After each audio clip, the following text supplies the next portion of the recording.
interview ho nitong si Senator Amy Marcos sa mga banateros ang ating pag-uusapan dito sa video na to. At ang mga punto de vista nitong si Sir Carlo Ople kaugnay sa pinakabagong komersyal ng Bingo Plus ang ating pag-uusapan dito sa video na to. Pero bago yan, isang like at isang subscribe. Masaya na ho tayo dyan at sa mga gusto sumali sa ating community, yung join button nandyan lang ho sa baba. Napanood nyo na ho ba yung pinakabagong komersyal ng Bingo Plus na kung saan parang gustong ipalabas ng Bingo Plus dito yung pagsusugal, yun na yung bagong diskarte. Yung tipong pagka meron kang 20 pesos, itinaya mo sa kanilang mga sugal dyan sa Bingo Plus, merong chance na makapagpahid ka ng utang, makapagpatapos ka ng anak, makapagpadala ka ng mahal mo sa buhay sa abroad para maging OFW. Parang gano'n ang datingan eh. Ngayon papakinggan ho na. Napanood ko na yung yung commercial ng Bingo Plus. Kasi tayo nga ay nagtataka. Alam ko, 'di ba nga yung mga social media influencer pinagkakasuhan ng gobyernong bangag, 'di ba? Pinagkakasuhan nila yung mga social media influencer na nagpo-promote ng sugal. At doon naman sa pinakahuling hearing sa Senado, ang utos ata dyan ay talagang ipatigil na. Total na to, kumbaga total ban na sa pag-commercial nitong mga gambling platform na to. Yung mga online casino kung tawagin. Pakinggan natin itong si Sir Carlo Ople dyan sa pinakabagong commercial na yan ng Bingo Plus. Ano ho talaga tayo yan? Pagdating sa sugal, wala ho tayong compromise yan. Wala ho tayong compromise pagdating sa sugal. Dito sa PH Update, sa personal na buhay, hindi ho talaga tayo pagdating sa sugal talagang ano ho tayo dyan, hindi ho talaga tayo pwede dyan. Ibaling, kain tayo. Lahat ng pwedeng kainin natin pero wag lang tayong magsugal. Yun ho kasi at pagka kinain mo, mabubusog ka. Diba? Pero pagka nagsugal ka, malululong ka.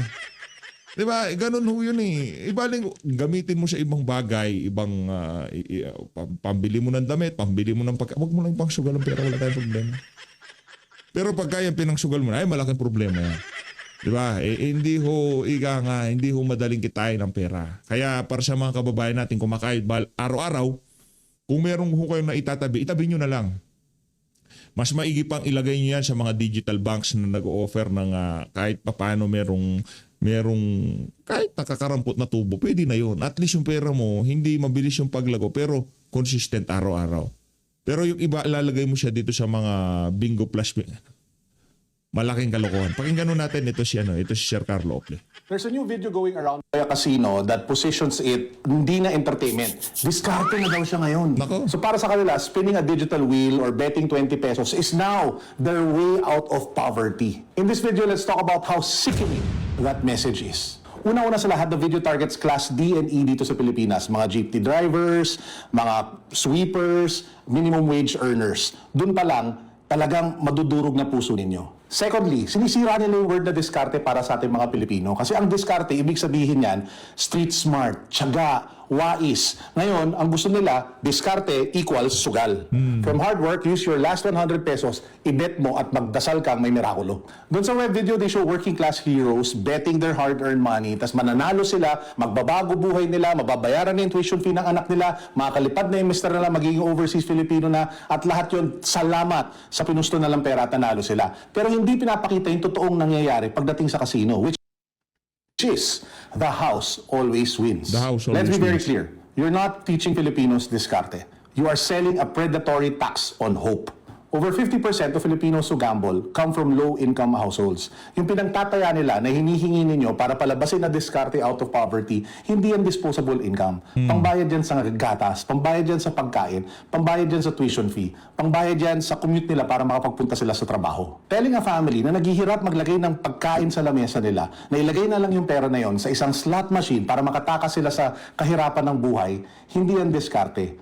That is financial predatory behavior. Ano ho yan, talagang yaang mga online gambling platform na yan. Kaya tayo natutuwa doon sa mga social media influencer na talagang tinututulan itong mga ganitong klaseng commercial na itong mga online casino na to. Palakpakan natin itong si Sir Carlo Ople. Bigyan naman natin ng isang thumbs up itong si Sir Carlo Ople dito sa kanyang ginawang video na to. Kaugnay sa pinakabagong commercial ng Bingo Plus. Ibang klase ho, ano ho ito, mga walang yaho itong mga ano na to, itong mga kumpanya na to. Ano ho ito, yung tipong, hindi naman, alangan naman, di ba kaya nga kayo nag-commercial para kumita yung Bingo Plus na yan. Kaya nga kayo nagpapasugal para talunin yung nagsusugal sa inyo, para kuhanin yung pera. Yung wala kayo dyan sa negosyo na yan, para pamigay nyo yung pera nyo dyan sa Bingo Plus. Doon lang tayo sa totoo. Diba, pumasok kayo dyan sa online casino na yan, online gambling na yan, para manalo ang house, para manalo ang platform. Ano naman to, nag-commercial na kayo, magpapatalo pa ba kayo? Pambihira naman. Ginamit nyo na yung sa damukal na artista, binayaran nyo ng milyong-milyon. Mga influencer, binayaran nyo ng milyon-milyon dyan sa mga iPhone na yan. Milyon! Daang milyon ang pinapakawalang pera para sa advertisement. Para maraming mainggan yung mga Pilipino na magsugal. Tapos pagdating sa kanilang online casino, sa platform na magpapatalo sila. Ano sila mga siraulo? Negosyo yan. Ang sinasabi ko sa inyo, mapa online, mapa physical o yung building na casino, kahit alin yung pasukin nyo dyan. Yung odds, laging nasa house. Yung chance na mananalo, nasa house. Wala naman doon sa papasok sa house. Doon pa lang, sentimanong paghakbang mo doon sa pintuan ng casino, pagbukas mo pa lang ng application, talo na ho kayo. Hindi pa nag-uumpisa yung laro, talo na kayo. Buti pa nga doon sa mismong casino establishment, nakikita mo, nagro-roll yung dice. Pero malaki pa rin. Lahat ng games dyan, mapa roulette, mapa slot machine, mapa baccarat, mapa... Lahat ng laro yan, mga mathematician ho gumawa niyan. At yung ginawa nilang sistema dyan, dapat laging nananalo yung house. Wala pa hong, higa nga nakakrak ng ano na yan. Pag kami nagsabi na, ano ko yan, nakrak ko na yan, yung wag ko kayo maniwala.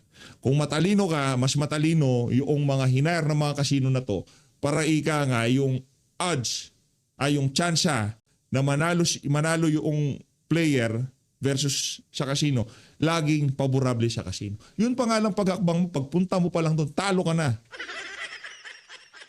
Talo na ho kayo. Kaya nga may tawaging beginner's luck, tapos doon na malululong na unti-unti, patitikimin ka ng panalo, tapos lahat na yon talo. Sangla mo na bahay mo, sangla mo na lote mo, sangla mo na sasakyan mo, sangla mo na halaas mo, relo mo, patipet mo, sangla mo. Ganun ho katindi ang sugal na yan. Yung sugal para ho yung droga.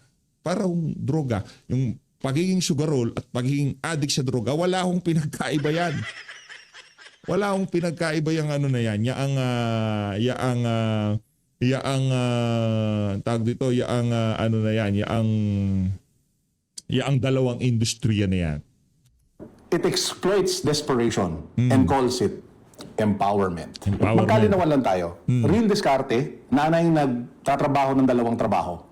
Isang Pilipino na empleyado na alam niyang hindi kaya sweldo niya para ma-achieve niya yung mga pangarap niya sa buhay, kaya sumasideline siya ng several jobs.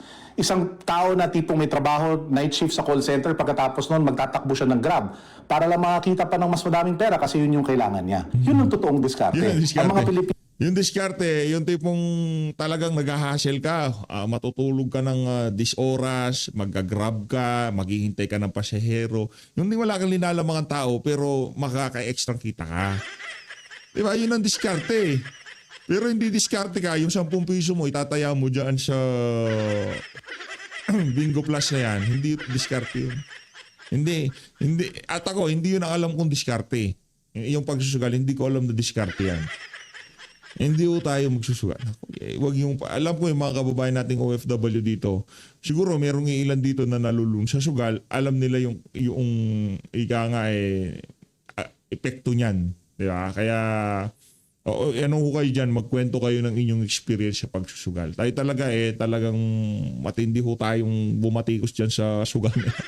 na gumagawa ng paraan para maglagay ng pagkain sa lamesa sa mga mahal nila sa buhay. Yun ang diskarte. Ang sugal, rig system yan. Para makuha yung pera sa mga tao who can least afford to lose that money. To those who are watching, pag may nakita kayo video ng isang casino nagsasabi na ito ang way mo out of poverty, huwag niyong kakalimutan. Yung bilyon na kinita nila, yung bilyon na ginagamit nila para pang marketing at pang promote, lahat yan galing sa mga talo ninyo sa casino. Lahat yan galing sa mga losses ng milyong-milyong Pilipino na pumupusta. Yung pera na hindi nila kaya talagang mawala, lahat yan. Yan ang nagpupunto dyan. Again, we call on our regulators and our government officials. Gawin nyo naman trabaho ninyo.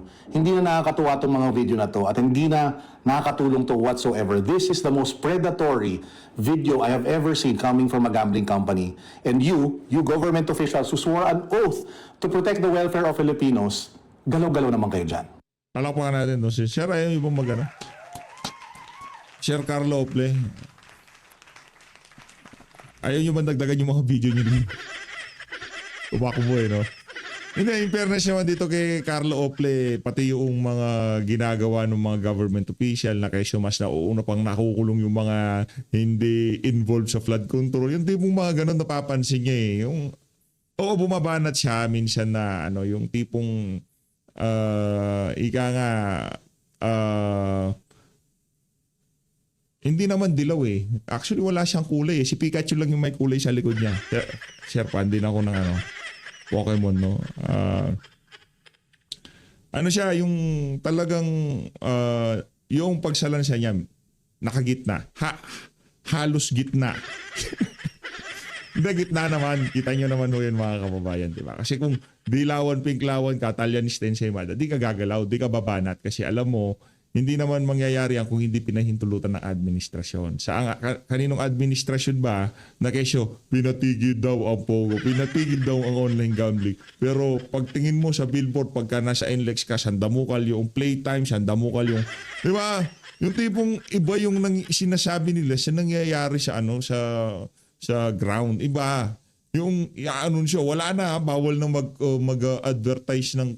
Pagbukas mo ng cellphone mo, ang makikita mo, gambling kagad. Ganun katindi. Papunta ko tayo kay Mangga. Game. First time ko dito, sa totoo lang, sa Vox Populi. Thank you. Sana maulit muli, no? Oo nga. Hindi pa nagsisimula. Di pa tayo nagsisimula. Ito naman si Coach. Palakpakan muna natin si Coach Oli. Idol yan eh. Idol yan si Coach.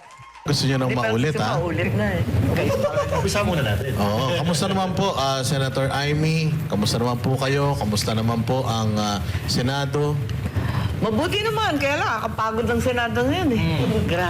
Grabe, malala, nakakahiya na nga kasi dadalawa lang yung batas na napasa namin sa napakaraming listahan ng priority. Maliban pa sa priority, dami pang mga iba pang priority outside of the 53. Pero nakita naman niyo, labis-labis ang politika.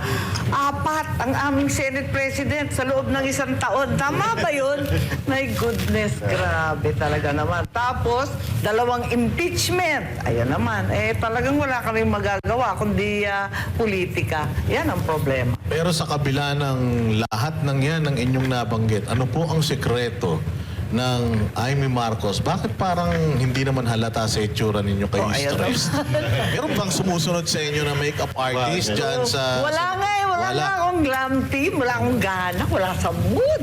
Talaga naman. Kasi may narinig Higit sa kami- lahat, ang minority, walang pambayad. Wala, 0-0 na yung mga kwan namin, mga project namin, kakainis. Kahit yung binanggit sa SONA, Kasi may naririnig kami dyan eh. Meron daw isang senador dyan na sinusundan ng makeup artist. o ayan naman, mga chismoso kayo, hindi nang Shoutout kay Risa Ontiveros. Ako, hindi naman kasi ako niya. Shoutout kay Risa Ontiveros. Sino yan? Sino yan? Risa Ontiveros. Sabi nila pagka may, pag may 0.01 sumusunod, ba? pag may sumusunod daw na makeup artist, ibig sabihin, mukhang impacta daw yan. Oh, ayan Impacto, naman. Ang dami ng impact. Dati tambalos-los lang. Tapos hindi daw Dumami kayo na talaga. pinapansin, ha? Ay, Hindi ikaw daw, talaga. suplada na daw. Talaga naman, kayo talaga. Pero, Comment. Ilan lang ang babae sa Senado nga? Di 5 lang yata kami, no? bahala na silang manghula kung sino yan. Ilan lang kami. 4 sa minority eh. Di ba? Pero speaking of yung Senate, Senator, ilang beses na kayo nagpalit ng Senate President, tapos may mga nangyaring gulo nitong nakaraan. Kumusta po ang Senado ngayon in terms of yung environment, security? Alam mo, hindi siya komportable. Unang-una, pagpasok mo pa lang, saan ka nakakita na sabi, talagang marami daw bomb threat, may kung ano-anong threat, nakakapraning eh. Pagpasok mo pa lang, 6 yung pulis. Tapos naka-barbed wire lahat, ganun. Parang hindi Senado eh. Parang papasok ka ng garrison, ano ba yun? Tapos yung mga NBI nung umpisa, sila yung nag-gatekeeper ba? Kinakalkal pati yung mga empleyado namin. Ba yun? Ang gulo. Hakaasar. So pagpasok mo pa lang, tense na. Ano ba to? Ano ba to? Tapos pagdating mo dun sa itaas, hindi nagkikipuan. Eh dati, kahit balitaktakan, todo debate, argumento, kompleto. Pag alis naman ng plenary, chikahan naman kami. Pero ngayon parang nakaka-stress eh. Parang toxic na yun. O medyo toxic na talaga, ika nga. Yun Pero na nga. hindi kaya doon Toxic na yung relationship, parang yung sinabi ni VP, no? nakuha ni Ontiveros yung threat na sinasabi niya? Kasi binantayan daw eh. Tapos hindi kaya doon niya naisip, ay ako may threat. Ay, Kaya ganon. binabantayan ako. Uso ang threat. Ayun naman. Anyway, simulan na natin ang usapan ha. May ilang political analyst at legal expert na nagsabing nakakadismaya ang SONA ngayong taon. Sa inyong pananaw, aling mga bahagi ng talumpati Nako, Amy, lilitsunin ka dito sa programa ng mga banateros na to. Nagsona adig mo eh, oh. ang hindi sumasailalim sumasalamin sa tunay na sitwasyon ng ating bansa. Ay, nako. Kawawa naman yung kapatid ko. Parang may alternative. Ano kawawa kapatid mo? Adik kapatid mo, di ba? Kung adik siya, alam niyo magdurog. Kung mahirap, o sige, biktima ng kahirapan, pwede natin gawing excuse yun. Pero kung mayaman, adik ka, anak ng tao ka, may depresya ka sa utak. Di ba ganun yun? Pagka medyo mahirap, ano yung biktima ng kahirapan, kawawa naman, di ba? Oo, kawawa. Pero kung ikaw, Marcos, mayaman ka, milyonaryo, bilyonaryo, tapos nalulung ka sa droga, iba usapan na yun, madam. Universe yata sa palasyo. Kung ano-ano yata rin yung report doon na kunyari may accomplishment. Wala namang accomplishment. Marami kasi. Ang dami talagang pinagsasabi na nahilo ko. Eh syempre, unang-una, lahat ng tao nagtatanong sa akin, bakit naging space cadet? Mag-astronaut na tayo. Nagkakamot nga ako ng ulo eh. Ano ba yun? Na magkaka-launching pad daw sa Cagayan. Kauna-unahang spaceport. Katabi pa namin sa Ilocos Norte. Eh sabi ko sa loob-loob ko, wala na ngang port dun sa Port Irene. Wala na ngang airport sa Lalo. Hindi mabuksan-buksan. Magkakaroon pa ng spaceport. Tapos yung Cagayan na yan, halos kinain na ng buong dagat at ng ilog. Sa dami ng dumaan na bagyo, lalagyan pa ng spaceport. Ano ba yan? Ano ba yung mga paglalaroan ng mga rocket ship? Meron ng Philippine Space Agency, meron pang sinasabi si General Browner na spaceport para sa military naman. Nakukunin na naman sa modernization. Yung modernization na yan, 14 years na, hindi na modern. Pero kayo po, dahil sa, alam nyo, nagkaisa kayo sa mga nag-ano din ng budget, ang legislative branch, meron ba tayong pang pondo dito sa racket Ayun na nga. to? Nagtataka nga ako ba at kung saan niyang kukunin na naman ba yan sa modernization? Kawawa naman sundalo natin. Wala na nga baril. Nababara yung mga second hand na bulok galing South Korea. Hindi ko nga maintindihan kung saan manggagaling yan. Nakakapagtaka. Ang dami-daming sinasabi na paggagastusan. Yung malaki din na dun sa budget na mahabang debate namin, yung 84 billion nung DepEd, yung school building fund. Hindi naman nagre-report ng maayos. May malabong mga report na yung 40,000 daw na pinangako, nasa 23,000 na daw yung tapos. Pero pag tinanong mo sa DepEd, wala pang 1,000 ang natatapos sa taong ito. Kaya ano ba nangyayari? Hindi ko maintindihan. Ang labo nung tungkol sa education na number 1 sa budget sana. Talagang nakita ninyo, very motherhood yung statements, di ba? Pie in the sky, very motherhood lahat. Ang pinaka-importante, itaas ang sahod ng guro. Yun ang pinaka-importante at the end of the day, di ba? Hindi naman school building, hindi naman computer. Tapos yung marami rin nagtatanong, magkakaroon ng computer center sa mga gubat? Saan yung internet doon? Walang kuryente doon. Kaya nga, mobile daw, mobile. Ay, naku, tignan natin kung paano ba yan talaga. Samantalang yung mga teachers natin, ganun pa rin yung sahod. Pati yung chalk allowance, hindi nabibigay ng buo. Nandun pa rin, nakapako pa rin sila doon sa Salary Standardization 5 na hindi pa kompleto. So, paano mag-i-improve kung mismo yung teacher hindi naasikaso? Pero may sasabi siya tungkol sa teacher, Senator Amy, na walang teacher na magre-retire na teacher 1. Well, sana, hopefully, pero alam naman natin na marami pa ring teachers na hindi na po promote at yung promotion na politika na rin eh. Naku, pambira talaga, di ba? Nabibili pa, may nabaril pa sa Palawan. Kaya ang hirap talaga, marami talagang dapat gawin sa edukasyon. Hindi naman bobo yung Pilipino, pero pag tinignan mo yung mga PSA scores, yung mga PISA, di ba? Ang baba ng score ng mga anak natin. So, paano niyo po marirate itong naging sona ng presidente na inyong kapatid? Ikaw naman, di nga ako pumunta eh. So, ayan. Absent na nga ako eh. Speaking of hindi kayo pumunta, maraming mga opisyal na hindi pumunta. Anong Oo. dahilan niyo ba't hindi po kayo pumunta? Hindi naman kami nag-usap sa minority. Sa totoo lang, hindi nga kami nagkita-kita. Kanya-kanya na lang. Nung dumating kami sa Senado, punta ka mamaya. Hindi, lahat hindi. Ako, masama ang loob ko. Sa totoo lang, last year, wala akong gana. This year, mas lalo akong walang gana. Kasi kinakasuhan naman ang mga minority. Inuubos naman kami. Pagkatapos, 2 kinulong. Isa fugitive. Tama ba to? Hindi naman yata karapat-dapat. Palibasa, nagsasalita ng kritisismo, posisyon daw, ay nako. May picture daw kumakalat ang gaganda ng mga damit ninyo, kaya akala namin aatin kayo doon sa zona. Hindi, ang damit ko nga yung mga punit-punit, puro mga retaso yon. Sabi ko sa pinsan ko, kasi pinsan ko gumawa, pinatahi ko lang eh. Sabi ko, eto, isang katutak na retasong itim. Ibuo mo yan, gawin mong palda, at saka yung bulok na barong. Tapos sabi niya, walang gana naman itong pinapagawa mo sa akin. Sabi ko, ganyan ang itsura ng ekonomiya natin, yan ang bansa natin, gutay-gutay, punit-punit, pira-piraso, tagpi-tagpi. Gawin mo na, yan na yan, wala na yan. At wala akong gana gumawa ng glamorosa. Wala sa mood eh. So regarding sa SONA po pa rin, yung racket, may tinanong kasi, di sinagot ng diretso, sabi common sense lang. Pero kung kayo po tatanungin, may benefits pa tayo makukuha or gain dyan sa racket o dapat mas unahin yung ibang bagay? Siguro naman, dapat unahin muna yung bigas, yung mahiwagang 20 peso bigas na ewan kung bakit naman yung pinangako. Naloka naman ako nung pinangako yun. Good pa ako nun eh.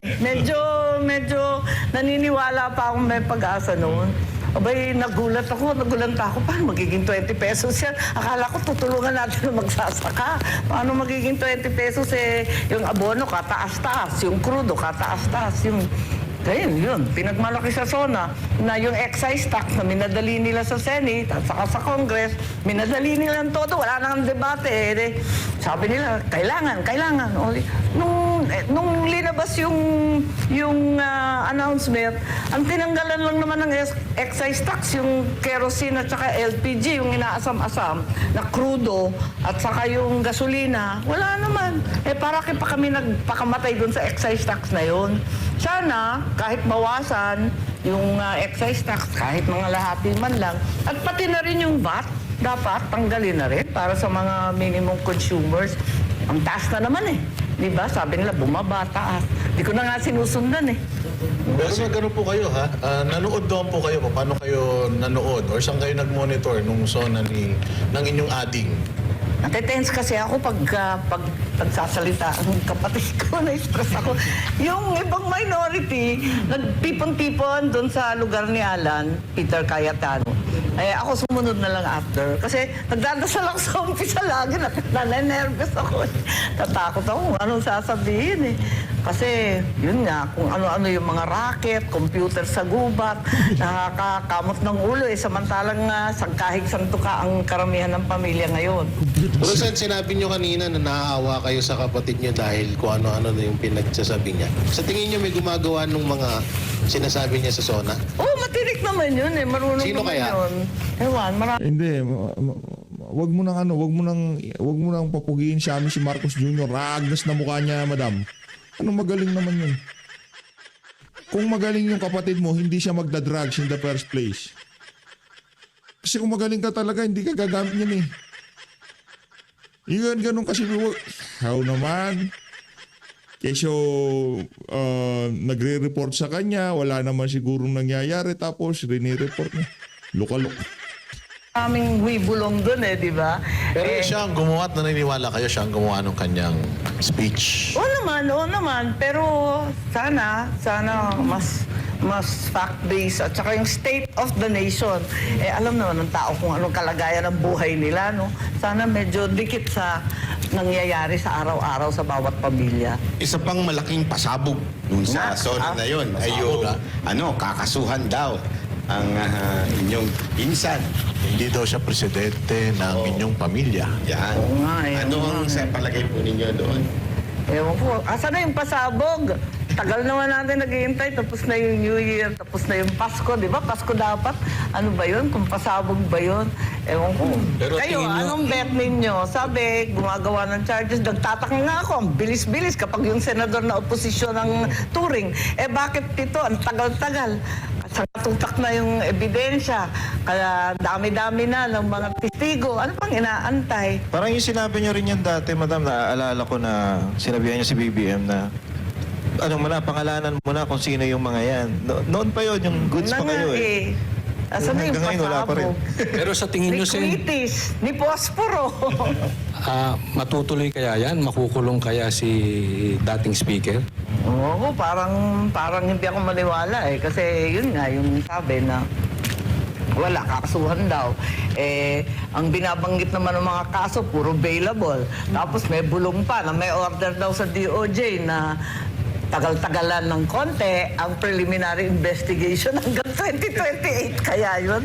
Nako po, ano ba yan? Pero Senator, ang daming kinabahan na dating speaker kasi walang pinangalanan. Ayun na Ang nga. sabi lang ng presidente natin, dating speaker. Oo. Pero hindi niya in-specify kung sinong speaker. Ang daming dating speaker. Buhay pa man yung karamihan. Si Sunny Belmonte. Ayun. Nandiyan pa Nandun. sila, Nandun sila.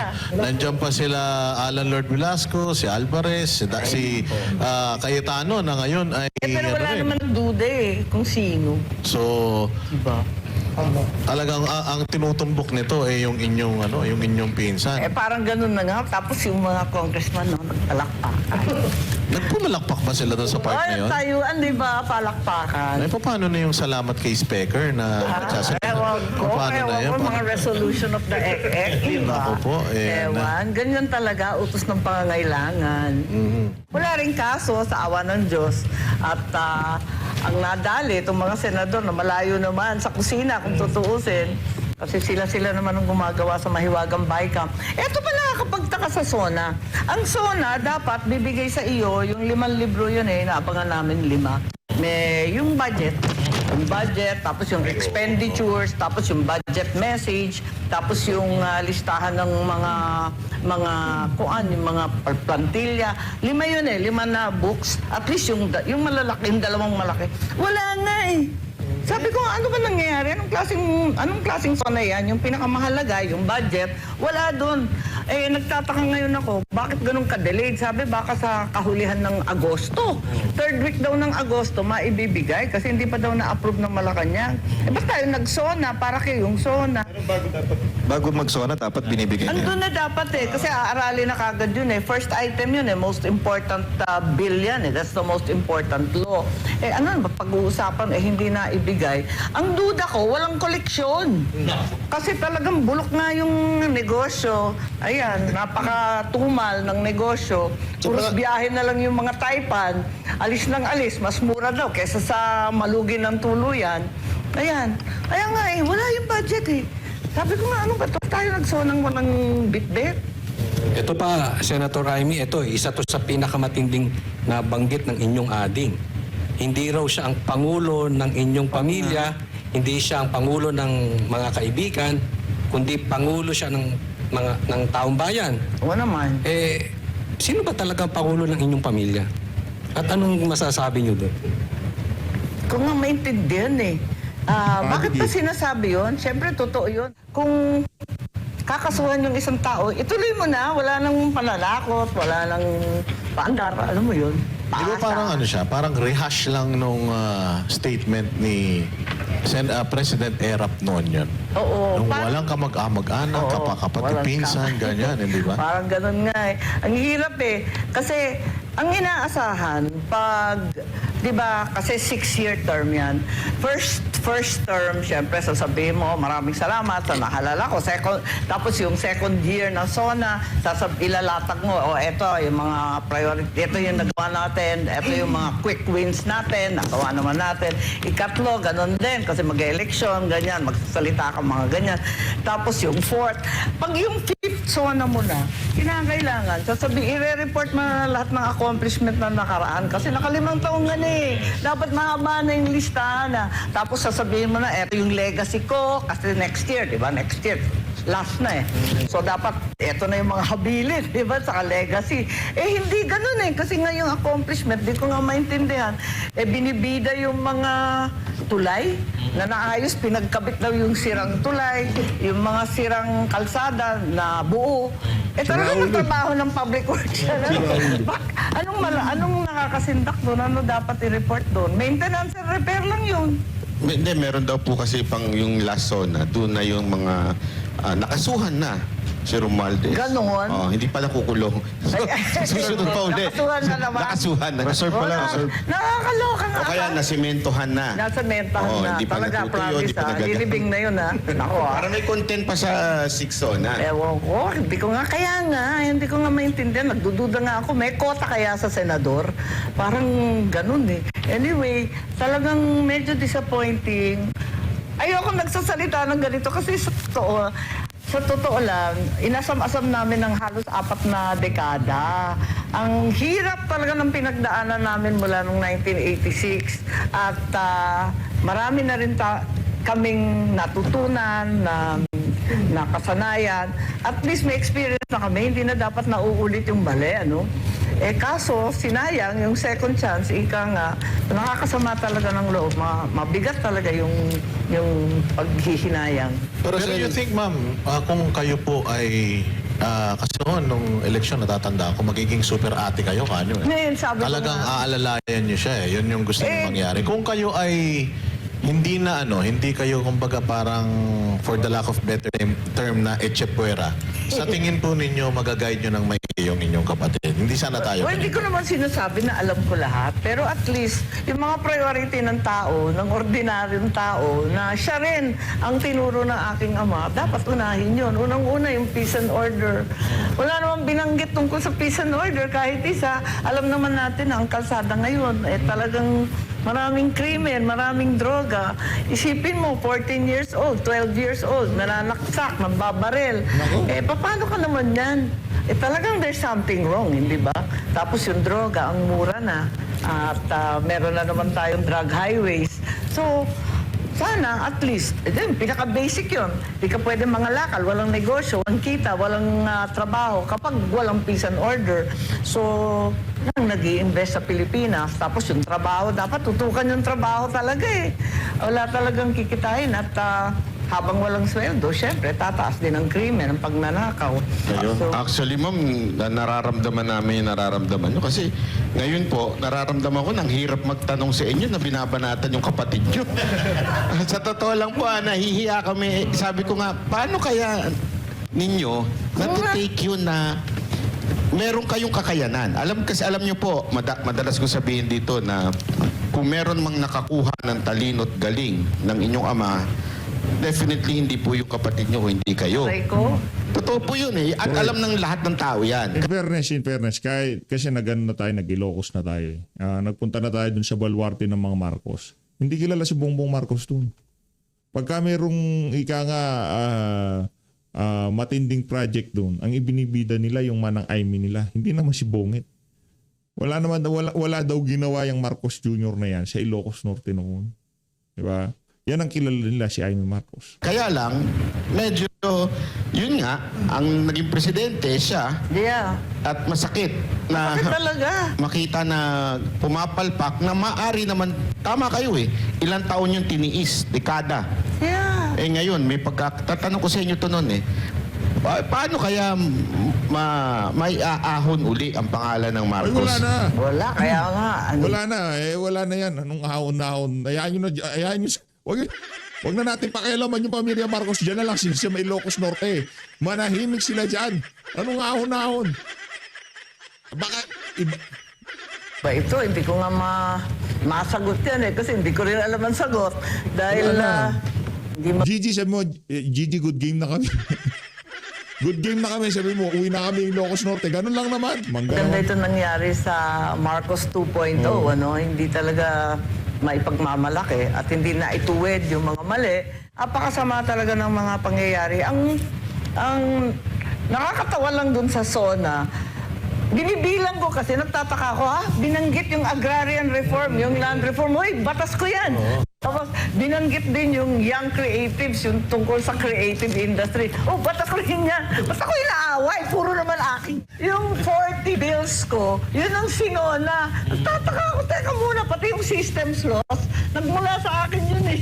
Kaya sabi ko, uy, patawa naman to no copying no copying. Ba't kayo galit sa amin? Mangungopia lang pala kayo sa bandang uli. Ay, nako, talaga naman tong buhay na to. Pati yung labas ng... Oh, yung mga labas na nakakatawa nga. It's so funny. I don't understand. Pati yung mga yung mga sahod na wag muna mag-tax, yung income tax itaas pa 350. Ako nga kasali pa yung mga bonus, yung mga Christmas, ganyan, tanggal. Wala nang tax free. Ayun, sabi niya, ita-tax free daw niya. Sana nga. Pero Iwanan mama, niya. in fairness, ito, disclaimer lang din para sa inyo. Kami pong Banateros, hindi po kami sumuporta sa inyo. At alam niyo po yan. Pero yung ginagawa ninyo sa Senado ngayon, kahit pa paano nababawi yung, sorry po sa kapalpakan ng kapatid nyo. Yung ginagawa ninyong, lalo na kahit, kasi sa pagtatanong, alam naman natin yung mga, wag na tayo punta sa details, pero alam naman natin yung mga nandun sa majority senator, talagang parang final na sa utak nila, impeach si BP. Pero kayo, napapalabas nyo talaga yung totoong mga sinasabi ng witness. Yung kanilang Nag-e-effort nga pag-inconsistencies, ako ano? kasi parati akong sinisita, masyado ko daw kaibigan si VP.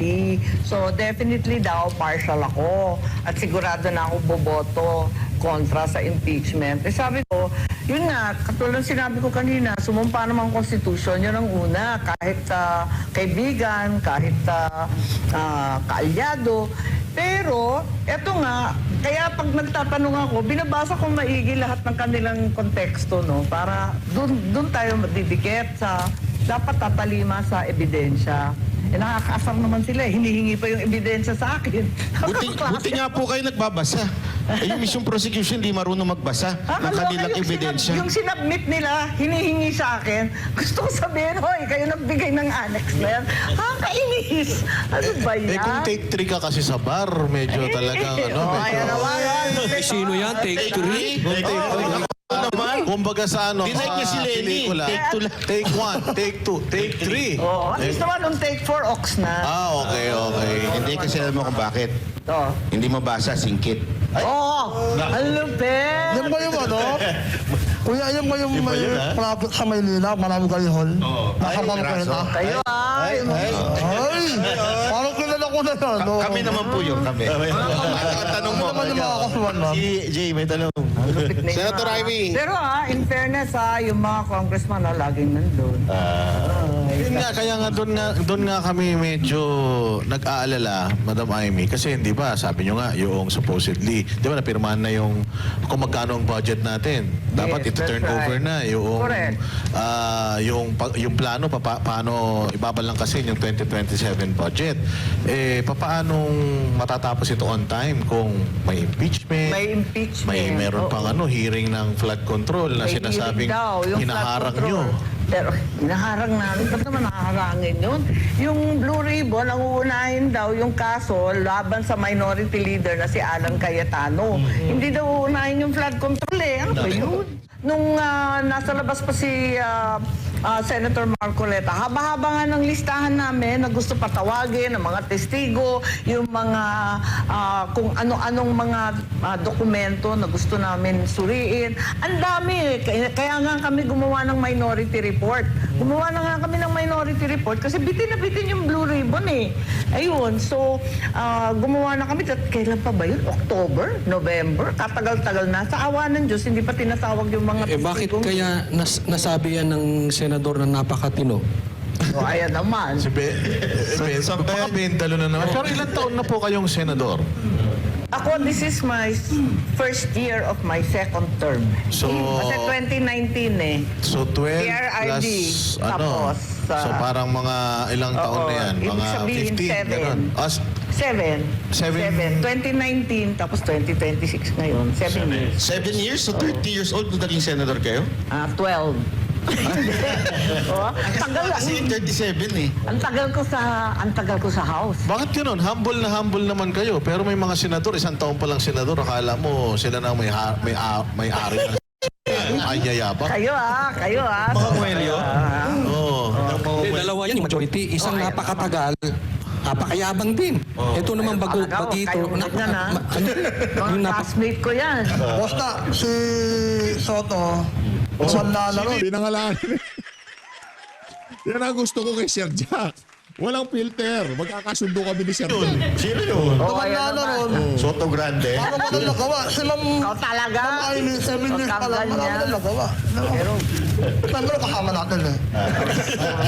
Eto, Senator. Sep. Eto, Senator Amy, total na pag-usapan niyang mayayabang No, ayun na naman. senador. Paano masisiguro ng Senado na ang mga investigasyon at panawagan para sa pananagutan ay mananatiling patas at hindi naapektuhan ng politika? Ay nako, talaga naman. Yan na nga ang aming problema. Umpisa pa lang, umaalma na ako eh. Kasi yung mga investigasyon nga, parang kung minsan may utos, nagkasundo na kayo, tapos mamayang konti, ay hindi na pwede. Dapat gano'n, anong pinag-usapan natin? Eh, parang may utos galing sa ibang lugar. Parang gano'n. Eh, hindi, nakakapagtaka eh. Dahil, di ba dapat ang Senate, medyo last bastion na yan. Saka dapat may separation ng judiciary, separation ng legislature, separation rin ng executive. Dapat hindi nakikialam sa isa't isa, di ba? Pangit yun eh, kasi nawawala yung balance. Sa tingin niyo, ma'am, Separation sinong of power. sinong nagiging hadlang o ano nagiging hadlang diyan para magpanugot yung mga opisyal, yung batas ba natin, yung politika o sa tingin niyo meron pang iba? Kung maintindihan eh, talagang, ewan ko, para sa akin, 2028 talaga yung nangingibabaw sa lahat eh. Parang, sinong tatakbo sa 2028? Paano manatili sa pagkatapos ng 2028? Eh, ayan, labas ng labas yung mga survey, palakas ng palakas si VP Sara, yun ang problema. Kaya kung ano-ano nangyayari sa bansa natin, hindi na asikaso yung dapat tutukan at ewan ko ba, nakakalungkot. Senator, si .01 ba at palagay nyo tutuloy? Nako, alam mo naman to. Kakapalan na ng mukha ko. Di ba kayo kakapalan ng makeup eh? Gora na ng ikaw talaga. Kayo talaga. Ang hirap eh. Ang hirap talaga magpresidente. Ay, mahulog ng langit yan eh. Mumba, ba't pinagpipilitan? Hindi ba kayo nagsisi? Or before hindi consider na instead si Ading ikaw na lang? Kasi hindi naman ako dapat maging politiko, backup dancer lang ako. Hindi ako dapat talaga magpolitiko. Ayaw ng tatay ko, pareho rin siguro si PRRD, ayaw niya yung babaeng anak. Parang ganun. Protective kasi ang ama sa babaeng anak, malupit at brutal kasi ang politika. Siyempre, ayaw mo i-expose yung babaeng anak. So, dapat talaga si Bongbong. So, nasa utak ko si Bongbong. Ang papel ko lagi, campaign manager, media, ganyan. Basta backup. Hindi ako dapat maging kandidato. Napilitan lang ako sa probinsya namin dahil nga wala nang kandidatong iba, may lalaban. Eh kung Marcos daw ang tatakbo, kaya ayun, tinulong ko na lang si Bongbong. Ako na naman ang tumakbo. Doon lang nag-umpisa. Pero kung naging lalaki kayo, no, kayo presidente ngayon. Ganon. Ewan ko, maganda ba mag-presidente? Kadami-daming problema ng Pilipinas, sa totoo lang. Sa totoo lang, ano ho yan ha, kumbaga, kung talagang matinding pagmamahal sa bayan ang motivasyon. Iba dalawa, matinding pagmamahal sa pera, pwesto at kapangyarihan, at matinding pagmamahal sa bayan. Yun ang mga magiging motivasyon sa mga susunod na tatakbo. Hindi ko alam ba't yung mga ibang gusto nila maging presidente sa 2020. Sa totoo lang ha, mahirap po yung iiwang problema nitong si Adi, ito si Marcos Jr. Mahirap po, napaka-salimuot ng kalagayan ng ating bansa ngayong mga panahon. Alala lang ako kasi binabandera ngayon yung mga Pax Silica at saka yung Colomba ba yun? Narinig ba ninyo yung white hydrogen? Nakaka-tense na naman eh. May kontrata na naman. 3 lugar na daw sa Pilipinas may white hydrogen at nag-umpisa na raw mangkalkal. Yun. At nag-start na yata sa ibang probinsya, tapos sisimulan rin Western Zambales sa Pangasinan na may white hydrogen na panggagalingan rin ng energy. May kontrata na eh. Nagugulat na lang tayo, maraming nangyayari. Di ba inaano yun? Pero di ba, titignan muna yun kung environmentally. Nakakatunaw daw yun ng semento. Malulusaw daw yung mga building na may steel, na may yero. Ma'am, marami nagtatanong regarding sa PAC Silica. Isa pa yan. Di ba dapat po ito? Yung matindi yung sinasabi ni Amy Marcos, di ko alam yun. Dapat binabaran pala natin yun. Maliban sa Paksilika, meron pa palang ibang linuluto itong mga bangag na to. Involved ang Senate, Congress. Involve ang legislative branch? Ang totoo, the Constitution gives the President a huge leeway na gumawa ng foreign policy. Pero hindi lang naman foreign policy ang involved dyan sa PAC Silica. Kasi sabi dyan, critical minerals, data, AI, di ba? Andun yun eh. Yung supply chain ng US, natuklasan nila na 98% ng rare earth ay nanggagaling pala sa China. Patay sila niyan, yung automotive, defense, lahat. Dependent ang IT dyan. Natuklasan nila na yung Pilipinas, ang dami-dami pala nating mga rare earth na sinasabi, yung mga minerals. Kaso, unang-una makakasira yun ng kalikasan, no? Kasi talagang ibang klase yun eh. Hindi siya parang gold na imamine mo yun, tapos na-excavate ng buo. Hindi yun eh. Sinasala. Alam mo yun? Sasala yun eh. Hiwa-hiwala yun eh. Ibang klase yung rare earth na parang buha-buha. Gaganyanin mo. So talagang sisirain yung bundok. Isa yun. Tapos hindi natin sigurado kung atin ba yun o hindi. Tapos di ba parang issue sa bases? Anong batas doon sa lugar na yun? 4,100 kilometers. Ang laki eh. Parang yung buong 400 plus na Araneta Coliseum doon. yeah, laki-laki. Sabi kasi yung buong New Clark City, halos buong Tarlac, Pero may Baysiha. pakinabang na daw po yun. Magkakaroon ng maraming artista. Bakit naman artista? Mga anak Amerikano tsaka Ay, Pilipino. mga anak sa mga GI din. Pananahiya. Ganon, PhilAm. Marami rin basketball. O, Hihina diba? ang negosyo Aminin. ng pagpapagawa ng ilong. Aray ko. Kasi meron doon Kasi meron na Tatakos doon. ng mga ilong. Tatakos ng mga ilong. Nakaalala nga, tapos yung kuryente, ang daming kuryenteng gagamitin, tubig, na lagi na walang tubig. Pagkat umuulan na lang, pag binabagyo, kawawa na yung mga farmers natin. Rice granary natin yung Nueva Ecija, yung Pampanga, Pero alam niyo Bulacan. ma'am, parang dito sa PAC Silica na to, parang nagulat lang tayong lahat Oo na nga. biglang meron na. Correct. Sa tingin niyo po ba nagkulang ang Malacanang ng information drive regarding PAC Silica kaya hindi Tama. napapaliwanag sa O tao? dapat talaga, unang-una, ikukonsulta mo yung mga tao sa lugar. Payag ba yung mga taga-Tarlac, may Baysiha at iba pang lugar? Highly volcanic, wag kalimutan na meron dyan po na Mount Pinatubo. Carry ba nila yan? At saka, paano? Puro palayan yan eh, di ba? Yan ang rice granary ng Pilipinas. Nag-i-import na nga tayo ng bigas eh. Talagang uubusin pa natin lahat ng bukid. Paano ba yan? So talagang maraming questions. Isa pa na malaking question dyan, kung ano ang gagawin. Kasi yung maraming AI at saka yung iba pang gagawin na automotive, gagamitin sa defense. Diba? Automotive and defense. Magkadikit naman yan. Parang ang lalabas, kakampi na naman tayo ng Amerikano. Baka tirahin na naman tayo ng China. Yan ang ayaw na ayaw natin. May Kasi- tuturing nga daw po na EDCA site yan. Ha? May tuturing nga daw po na EDCA site. Napakalaking EDCA site na ba yun? Buong Luzon halos. Kaya nakaka-nervyos. Busy daw po kasi yung ICC ng Malacanang.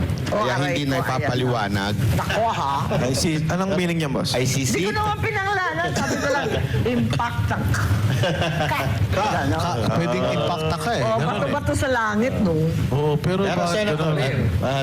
Senator, totoo po ba na nagkakaroon na ng development doon sa pagtatayuan ng PAC Silica? Paano po kaya yung... Sabi, meron na daw. Meron yung ng mga- development. Kaya nga ako nagtataka, kasi maski yung white hydrogen naman na isa, na sumulpot na naman, yung Coloma na yan, abay, ikatlo na pala na site. Naguhukay na pala sila sa ibang lugar. Bakit wala tayong alam? Nakakagulat.